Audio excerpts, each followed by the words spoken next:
the Gospels in 90 days. Luke chapter 14, the New Living Translation. Jesus heals on the Sabbath.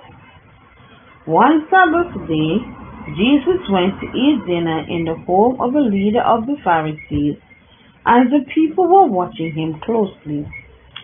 There was a man there whose arms and legs were swollen.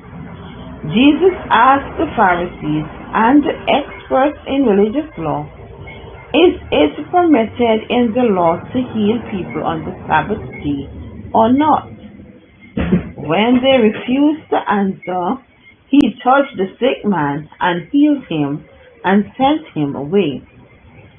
Then he turned to them and said, "Which of you doesn't work on the Sabbath? If your son or your cow falls into a pit, don't you rush to get him out?" Again, they could not answer. Jesus teaches about humility. When Jesus noticed that all who had come to the dinner were trying to sit in the seats of honor near the head of the table, he gave them this advice: when you are invited to a wedding feast, don't sit in the seats of honor. What if someone who is more distinguished than you has also been invited? The host will come and say, "Give this person your seat." Then you will be embarrassed and you will have to take whatever seat is left at the foot of the table. Instead, take the lowest place at the foot of the table.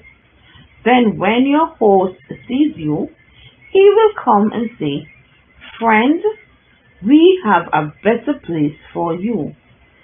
Then you will be honored in front of all the other guests. For those who exalt themselves will be humbled, and those who humble themselves will be exalted. Then he turned to his host. "When you put on a luncheon or a banquet," he said, "don't invite your friends, brothers, relatives, and rich neighbors, for they will invite you back, and that will be your only reward. Instead, invite the poor, the crippled, the lame, and the blind. Then at the resurrection of the righteous, God will reward you for inviting those who could not repay you." Parable of the Great Feast.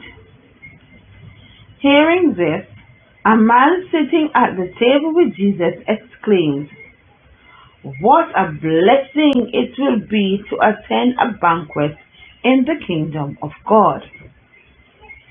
Jesus replied with this story: A man prepared a great feast and sent out many invitations.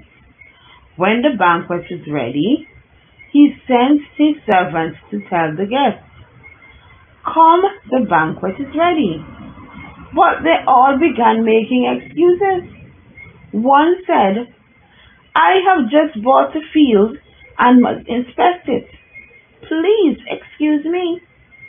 Another said, "I have just bought 5 pairs of oxen and I want to try them out. Please excuse me."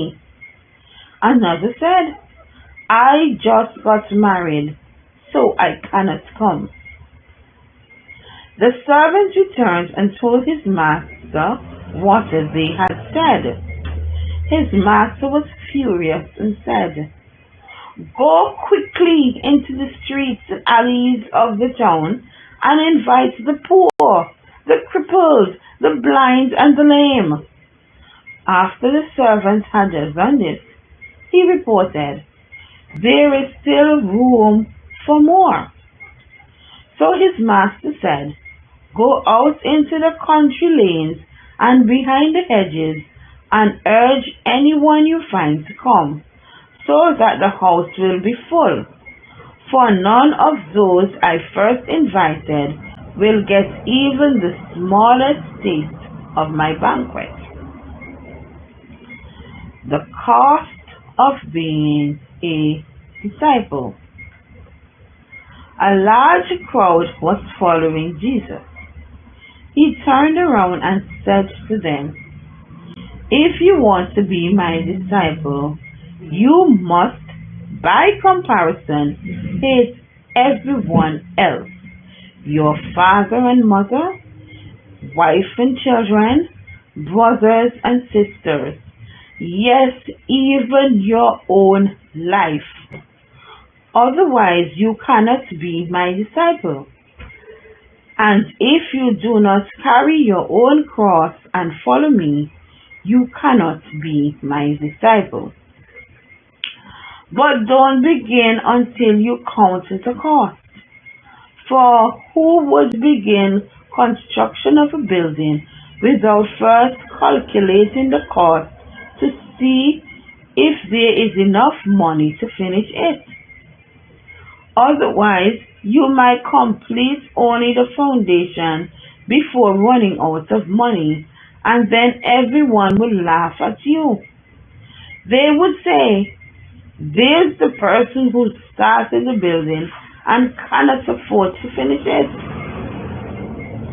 Or what king would go to war against another king without first sitting down with his counselors to discuss whether his army of 10,000 can defeat the 20,000 soldiers marching against him?